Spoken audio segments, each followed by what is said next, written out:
কবরীতে 2-10টা ফুল গুঁজে দিলেন, দিয়ে গোপালের সেবার জন্য নবনী তৈরি করতে প্রস্তুতি নিলেন। নবনী যা দুধের মধ্যে ব্যাপ্ত থাকে, দেখতে পাওয়া যায় না, দুধের মধ্যে মিশে থাকে। ওই দুধ যখন বিকারগ্রস্ত হয় পাল্টে দেওয়া হয়, দুধ দইতে পরিণত হয়। দইকে বলা হয় দুধের বিকার, ছানাকে বলা হয় দুধের বিকার। এটা রাসায়নিক পরিবর্তন ঘটে, ভৌত পরিবর্তন নয়। যে পরিবর্তন আর পূর্বতন অবস্থায় ফিরে আসতে পারে না। দই কি আর দুধ হইতে পারে? ছানা কি আর দুধ হইতে পারে? ক্ষীর কি আর দুধ হইতে পারে? পারে না। এই দুধের যে অবস্থা, দই অবস্থার পরিবর্তন হয়ে দই, সেই দধির ভাণ্ড মাটির তৈরি। ভাণ্ডটা এমন জায়গায় বসালেন, দরজা খুলে দিয়ে, যে দধি মন্থন করা যাবে, আবার গোপাল উঠলো কি না, ঘুমোচ্ছে কি না দেখাও যাবে। এই পদ্ধতিতে মা বসলেন, দধি ভাণ্ডে মন্থন দণ্ড স্থাপন করলেন। দই যে টানবেন, দধি থেকে যে নবনী তুলবেন, তার একটা দণ্ড স্থাপন করলেন। মন্থন দণ্ড কেমন? এখনকার দিনে আধুনিক যুগে বিভিন্ন ধাতুর তৈরি ডাল গলানো কাঁটা আবিষ্কার হয়েছে। ওই কাঁসার, পিতলের, অ্যালুমিনিয়ামের, স্টিলের, আবার কাঠেরও। কিন্তু পুরানা দিনে মানুষ এসব তো আর ছিল না।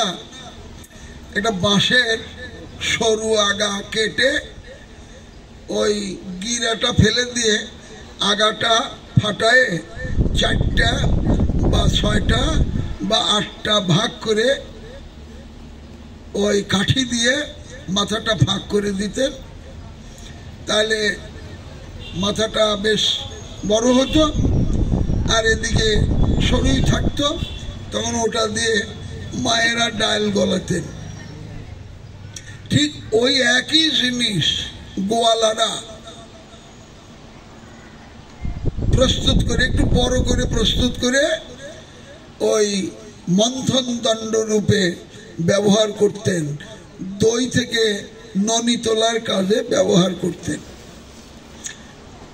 ডাল গলানোটা ছোট আর দই টানারটা হলো বড়, তাই হাত দিয়ে টানা সম্ভব নয়। এজন্য একটা রশিতে এইদিকে একটা কাঠি, এইদিকে একটা কাঠি বেঁধে ওটা জড়াতেন মন্থন দণ্ডের সঙ্গে। এক হাতে টান আর এক হাতে ছেড়ে দেওয়া, তখন ঘুরত। এক হাতে টান আর এক হাতে ছাড়া, এইরকম ভাবে টানাটানি করলে ওটা ঘুরত, সজোরে ঘুরত। ওই মন্থন দণ্ডের আঘাতে, মন্থনে দধি থেকে নবনীগুণ আলাদা হয়েছিল, আলাদা হয়ে উপরে ভেসে উঠত। তখন ওটাকে হাত দিয়ে টেনে নিয়ে তৈরি হলো নবনী। তো মা এভাবে নবনী প্রস্তুতের জন্য দধি মন্থন করতে লাগলেন। ঘর ঘর ঘর ঘর শব্দ হচ্ছে, মা আনন্দ হচ্ছে, প্রচন্ড আনন্দ। কেন? নিজের হাতে গোপালের সেবার দ্রব্য প্রস্তুত করে সেবা দেবেন। এটাই তো চিরকালের নিয়ম। একান্ত ভালোবাসার মানুষ, তাকে সব সময় নিকটে পেতে ইচ্ছা জাগে। আর ভালোবাসার মানুষকে নিকটে পেলে নিজের হাতে সেবা দেওয়ার মতো আনন্দ আর হয় না। তো মায়ের একান্ত আপন গোপাল, প্রাণ গোপাল, গোপালের সেবার দ্রব্য প্রস্তুত করে নিজের হাতে সেবা দেবেন, পরমানন্দিতা। মা গুনগুন করে গান করছেন। গান করছেন কি? গোপালের বাল্যলীলা। ভাটেরা গোপালের বাল্যলীলা গান রচনা করে শোনান। ভাট কারা? ওই আগেকার দিনে দেখা যেত, এখন দেখা যায় না। বিশেষ করে শীতের রাতে, শেষ রাতে তারা ওই করতাল, খঞ্জরি, বেহালা, সারিন্দা এগুলো বাজায়ে 2-3 জন একসঙ্গে সারা গ্রামের বাড়িতে বাড়িতে টহল দিতেন, কীর্তন করতেন, টহল কীর্তন। পরের দিন মাধু করে নিতেন। এই মানুষগুলোর নাম হলো ভাট। তো ভাটেদের মুখে মা গোপালের বাল্যলীলার গান শুনে শুনে অনেকটাই মুখস্থ করে ফেলেছেন।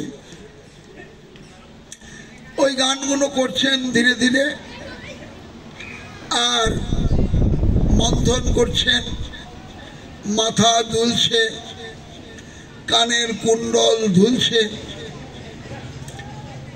ভারী মানুষ তো, মন্থনের সঙ্গে সঙ্গে অঙ্গ কাঁপছে। আর ওই কবরী থেকে কবরী খসে ফুলগুলো ঝরঝর করে এদিকে ওদিকে মায়ের চরণ প্রান্তে গিয়ে পড়ছে। ভাগবতকার বললেন, বাৎসল্য প্রেম ও মাধুর্যে হাবুডুবু খাচ্ছেন মা। এই মায়ের প্রীতি দেখে অলক্ষ্যে কে যেন মায়ের চরণে পুষ্পাঞ্জলি দিচ্ছেন। মা, ধন্য তোমার বাৎসল্য প্রেম। তুমি বাৎসল্য প্রেমে এমন ডুবে গেছো, আত্মহারা হয়ে গেছো। তো মা যখন এই মন্থন দণ্ড কর্মে লিপ্ত, দেখছেন বারবার করে, কিন্তু এমন আনন্দে বিভোরা চক্ষু মুদিতা হয়েছেন। ওই অবসরে গোপাল চেতন হয়ে, চৈতন্য লাভ করে, গোপালের নিদ্রা ভঙ্গ হয়ে দেখেন মা নেই। মা গোপালকে পাশ বালিশে ধরিয়ে রেখে গেছেন।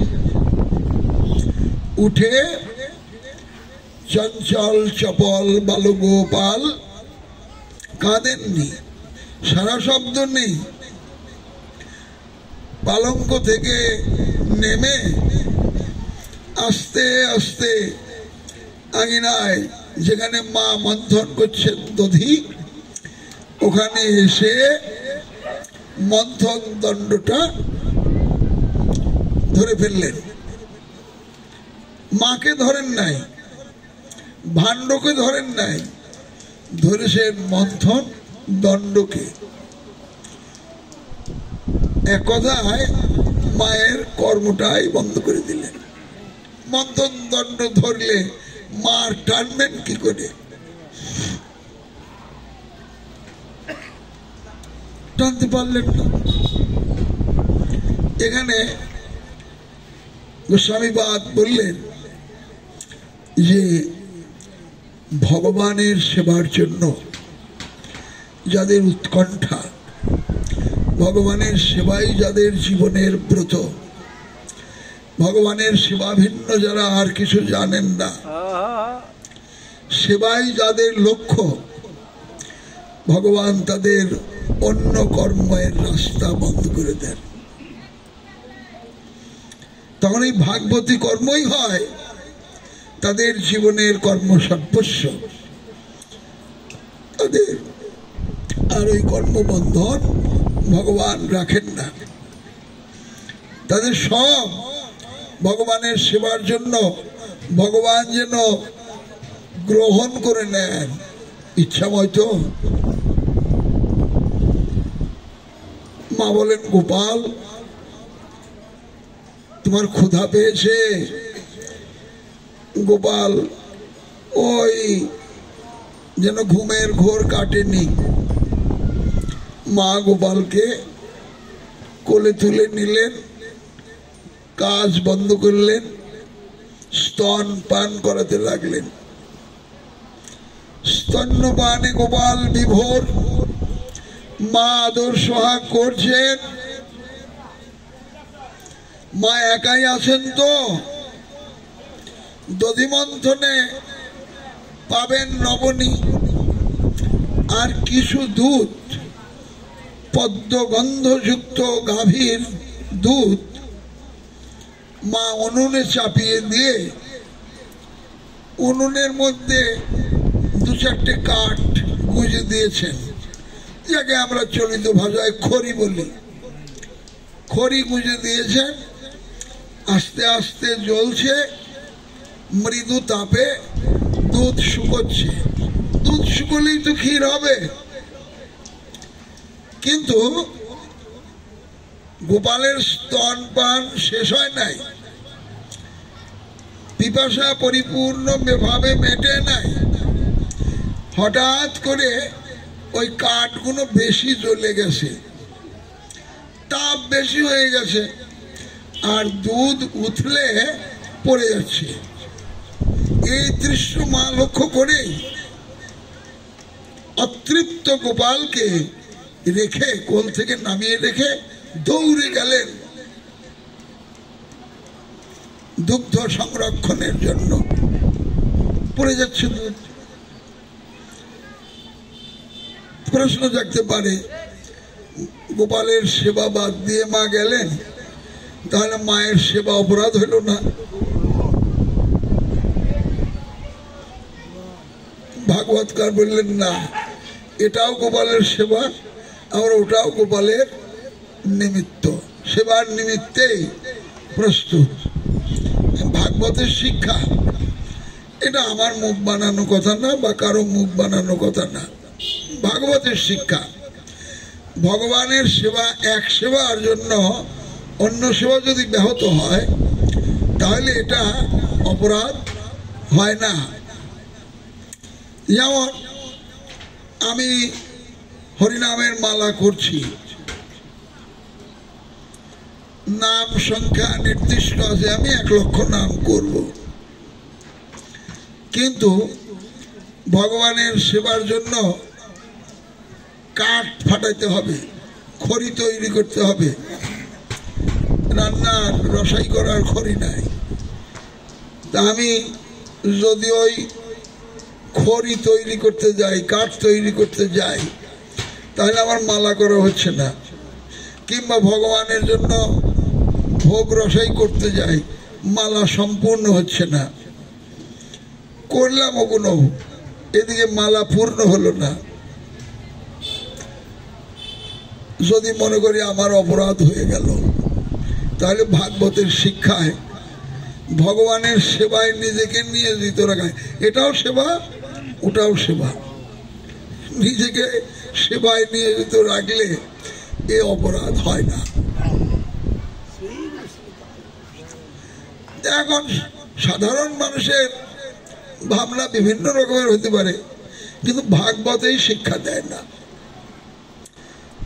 ভাগবতের শিক্ষা ভগবানের সেবা করা, এবং সেবার রূপান্তর হতে পারে। সেটা কাঠ বানানো হতে পারে, সেটা মন্দির মার্জনা হতে পারে, সেটা ভোগ রসাই হতে পারে, সেবার জন্য বাজারে যাওয়া লাগতে পারে। সেবার জন্য শ্রম দেওয়া লাগতে পারে। ভগবানের সেবার জন্য আমি জন বিক্রি করছি, অন্যের বাড়িতে জন বিক্রি করে 500 টাকা পাবো, তবে আমার ভগবানের সেবা হবে। তাতে গিয়ে যদি ওই নাম পূর্ণ না হয় তাহলে অপরাধ ভাগবতের শিক্ষায় হয় না, কারণ ওটা তো ভগবানের সেবার নিমিত্তই। তো মা গোপাল সেবার দ্রব্য প্রস্তুতের নিমিত্ত গোপালকে সেবা বঞ্চিত করে ছুটলেন, দুগ্ধ সংরক্ষণ করলেন। কিন্তু গোপাল দুগ্ধ পানে তৃপ্তি হয় নাই, রেগে গেলেন, অধর দংশন করতে লাগলেন, ঠোঁট কামড়াতে লাগলেন। গোপালের চোখ জলে ভরে উঠল। কি করলেন? উঠে দাঁড়িয়ে মায়ের এই কর্মের শাস্তি বলতে হবে, প্রতিশোধ বলতে হবে। কি করলেন?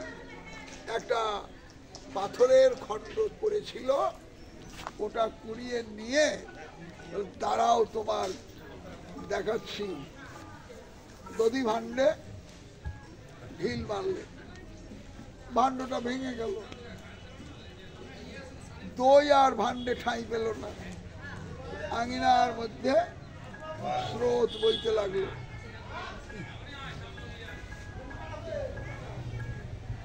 গোপালের তখন অপরাধ বোধ এলো, তাহলে আমি তো অন্যায় করে ফেললাম, ভাণ্ডটা ভেঙে দিলাম। ভগবান তো মানুষ রূপে এসেছেন। মানব শিশুরা যখন কোনো অপরাধ করে তখন তাদের মনটা যেন কেমন হয়ে যায়, অপরাধ বোধ তাদের হয়। ঠিক অনুরূপ গোপাল অপরাধ বোধে স্থান ত্যাগ করলেন। যখন যাচ্ছেন আঙিনা দিয়ে, ওই দইয়ের উপর দিয়ে হেঁটে যাচ্ছেন, তো চরণ ভিজে গেল দইয়ে, যেখানে শুকনো ওখানে চরণ রেখে রেখে যাচ্ছেন, যখন তখন চরণের ছাপ লাগছে, চরণ চিহ্ন থাকছে।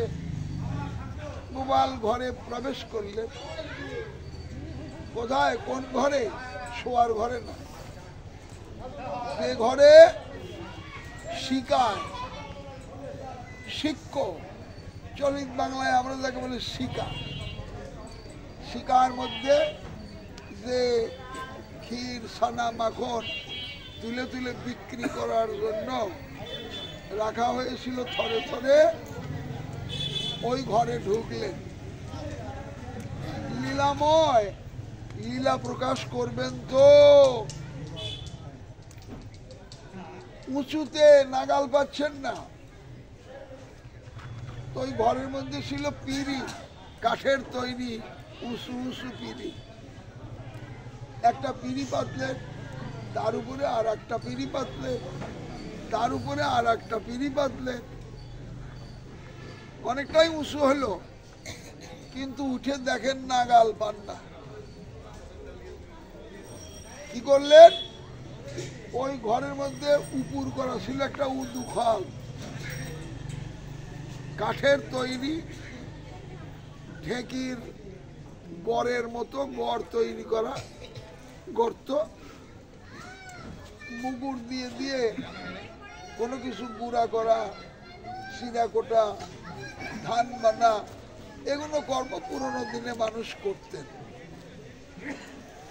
ওই উদুখলটা নিয়ে উপর করে তার উপরে চড়ে নাগাল পেলেন। নাগাল পেয়ে ওই ছানা মাখন মুঠো মুঠো খেতে লাগলেন। ততক্ষণে সকাল হয়ে গেছে। ওই প্রাচীর ছিল, বাড়ির যে প্রাচীর, দেওয়াল, ওর উপরে বানরেরা বসেছিল। লীলাময় ভগবান যখন ওগুলো খাচ্ছেন, বানরের দৃষ্টি এড়ায় নাই। ওই বানরগুলো ঘরের দুয়ার খোলা ছিল, একটা দুটো করে আস্তে আস্তে দল বেঁধে ঘরের মধ্যে ঢুকে গেছে। আর গোপাল নিজে খাচ্ছে, আর কতটুকু মুঠো মুঠো বানরদের সরায়ে ছিটায়ে দিচ্ছে। ওরা আনন্দে মহোৎসব করছে, খাচ্ছে। ভাগবতকার বললেন ভগবান অঋণী, ভগবান কারো কাছে কোনদিন ঋণী থাকেন না। এ তার নিজের মুখের বাক্য। সে যথা মাং প্রপদ্যন্তে তাং তথৈব ভজাম্যহম। তিনি বললেন গীতায়, আমাকে যে যেভাবে ভজন করে আমিও তাকে সেভাবেই ভজন করি। তাহলে ভগবানকে কেউ যদি কিছু দেন, ভগবানও তাকে কিছু দেন। আর যদি করুণার আধিক্য হয় তো অনেক কিছুই দেন। শাস্ত্র বলেন কেউ যদি এক গণ্ডূর জল আর একটি তুলসী পাতা ভগবানকে নিবেদন করেন, ভগবান এর বিনিময়ে সেই ভক্তের নিকটে নিজেকে বিক্রয় মানেন। অবশ্য এই শ্লোকটাকে ব্যবহার করে সুযোগ নিচ্ছি আমার মতো মানুষ। এই শ্লোকটা আমার মতো সংসারী জীবের জন্য না।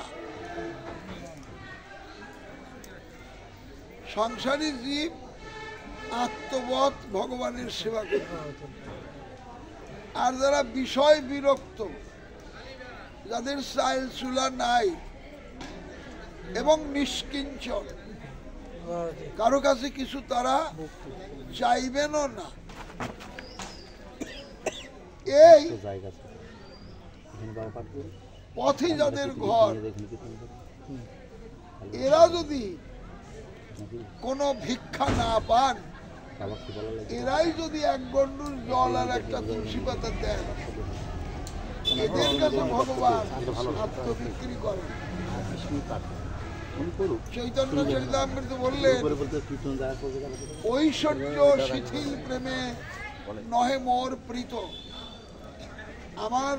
আমি গৃহী, আমার ধন সম্পদ ঐশ্বর্য আছে, ভগবানের সেবা দেওয়ার মতো যোগ্যতা আছে, এখন আমি চব্য চস্য লেজ্জ পেয় খেয়ে ভগবানকে যদি তুলসী পাতা জল দেই, এই তুলসী পাতা জলে ভগবান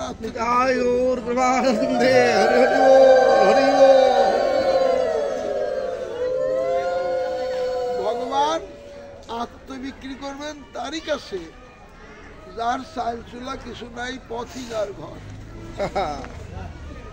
এরাই যদি তুলসী জল দেন, আত্মবিক্রি করবেন। আর ভাগবতের বর্ণনায় ভগবান ঋণী থাকেন না, তিনি অঋণী। তার প্রমাণ এই দামোদর লীলার আগেই পুতনা মোক্ষণ লীলা রয়েছে। পুতনা মোক্ষণ লীলায় কি সূত্র করে বলি, ছোট্ট করে। পুতনা স্তনে বিষ মাখায় কৃষ্ণকে হত্যা করার জন্য গিয়েছিলেন। পুতনা প্রাণ দিতে যায় নাই, প্রাণ নিতে গেছে। পুতনা অমৃতময়কে অমৃত সেবা দেয় নাই, বিষ গরল সেবা দিয়েছে। কারণ এ সেবাও কপট। বিষ সেবা তো দিল্লি দে, তাও কপট সেবা। কেমন? মায়েদের গর্ভে সন্তান এলে তবে স্তনে